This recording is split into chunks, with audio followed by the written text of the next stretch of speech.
Assalamualaikum warahmatullahi wabarakatuh.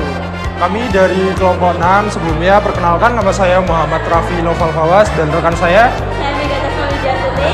Saya Nasakti Viana. Nah, sekarang kita lagi berada di Museum Biopaleoantropologi, lebih tepatnya di Universitas Gadjah Mada, Yogyakarta. Ikuti terus perjalanan kami.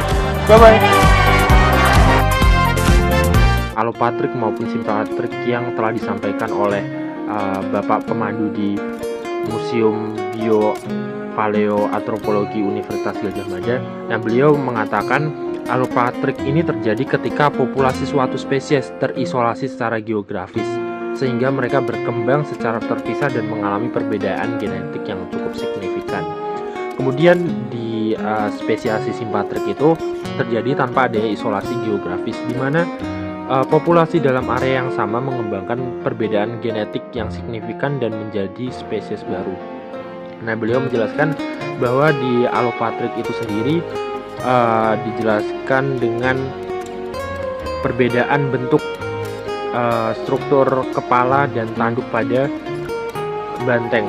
Nah, di mana di beberapa daerah seperti Sulawesi, kemudian Sumatera dan Jawa itu memiliki struktur tanduk yang berbeda. Di Jawa lebih cenderung memiliki tanduk yang melengkung dan pendek, sedangkan yang di Sumatera dan Sulawesi memiliki tanduk yang panjang dan runcing seperti itu. Fakta-fakta apa saja yang menjadi unggulan display Museum Biopaleoantropologi Universitas Gadjah Mada? Ya, terdapat tengkorak dari salah satu spesies yaitu Homo erectus, dan Homo andong, yang dimana Homo erectus rectus itu hidup pada 1 juta tahun yang lalu dan Homo andong hidup pada 100.000 tahun yang lalu. Dan yang membedakan dari kedua tengkorak ini yaitu pada struktur bagian belakang tengkorak. Nah, Homo andong ini terdapat tulang yang dimana sebagai penopang otot pada bagian antara leher dan kepala bagian belakang.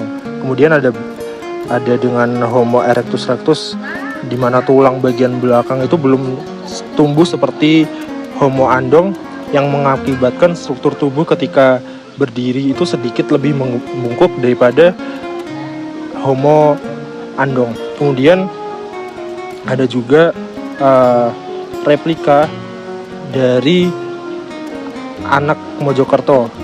Nah, ini salah satu penemuan fosil tengkorak di Mojokerto dari Homo erectus yang berusia muda sekitar 6 tahun kurang lebih.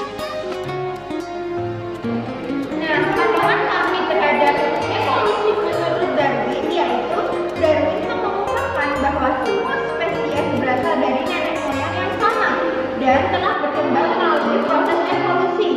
Proses evolusi ada 2 mekanisme, yaitu variasi dan seleksi alam. Variasi yaitu individu dalam suatu spesies memiliki variasi dalam sifat-sifat mereka yang dapat diwariskan. Kemudian seleksi alam yaitu individu dengan sifat yang lebih sesuai dengan lingkungan mereka memiliki peluang lebih besar untuk bertahan hidup dan bereproduksi, sehingga sifat tersebut lebih mungkin diwariskan ke generasi berikutnya.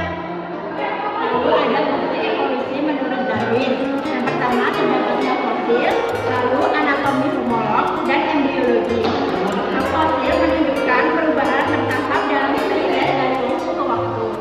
Lalu anatomi homolog merupakan struktur tubuh yang serupa pada spesies berbeda, menunjukkan adanya nenek moyang bersama. Lalu yang ketiga ada embriologi. Banyak spesies menunjukkan kesamaan pada tahap awal perkembangan embrio. Evolusi merupakan proses perubahan secara bertahap pada makhluk hidup dari generasi ke generasi yang berlangsung dalam jangka waktu yang sangat lama. Proses ini menyebabkan terjadinya perubahan pada struktur, fungsi, atau karakteristik organisme yang memungkinkan mereka beradaptasi dengan lingkungan atau menghadapi tekanan seleksi alam. Adapun manfaat evolusi bagi kehidupan saat ini yaitu evolusi mendasari teknik rekayasa genetika dan seleksi buatan untuk menghasilkan organisme dengan sifat yang diinginkan. Kemudian evolusi digunakan untuk manajemen konservasi dan memahami dampak perubahan iklim terhadap spesies. Itu dia perjalanan dan penjelasan singkat kami di Museum Biopaleoantropologi Universitas Gadjah Mada. Terus tidak? Dan kami dari kelompok 6 pamit undur diri. Terima kasih. Wassalamualaikum warahmatullahi wabarakatuh. Yeah.